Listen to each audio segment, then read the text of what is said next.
Conditional probability, जैसा कि हमने डिपेंडेंट इवेंट्स पढ़ा था पिछले टॉपिक में, ओके, टाइप्स ऑफ इवेंट्स में हमने डिपेंडेंट इवेंट्स देखे थे, जिसमें एक इवेंट के ऑकर होने के बाद अफेक्ट होता है दूसरे इवेंट की प्रोबेबिलिटी। तो इसमें क्या होता है, probability of an event based on the occurrence of previous event और आउटकम। सो प्रीवियस जो भी इवेंट हुआ होगा उसका जो प्रोबेबिलिटी होगा सेकंड जो इवेंट होने वाला है उसके प्रोबेबिलिटी को अफेक्ट करता है, उस पर बेस्ड होता है, ठीक है। सो इसमें जो प्रीवियस इवेंट है वो ऑलरेडी ऑकर हो चुका है, ठीक है। So given that previous event has already been awkward,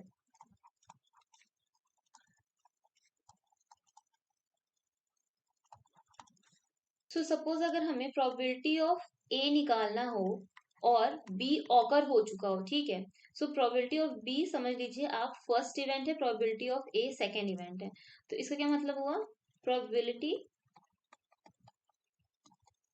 of A given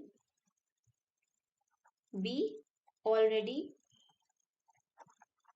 occurs. तो फॉर्मूला क्या हो जाएगा, probability of A and B divided by probability of B.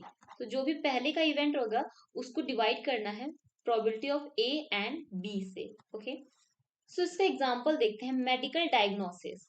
Consider a medical scenario where we want to determine the probability that a patient has a specific disease, that is event A. Event A क्या है, patient is suffering from a disease. Given that they have tested positive for a certain medical test. और event B क्या है, वो test में positive निकले हैं, okay. So event A क्या है, पहले तो पेशेंट के पास डिजीज है, और इवेंट बी क्या है, वो टेस्ट भी पॉजिटिव हुए हैं। So probability of A is the overall probability that a random person has the disease.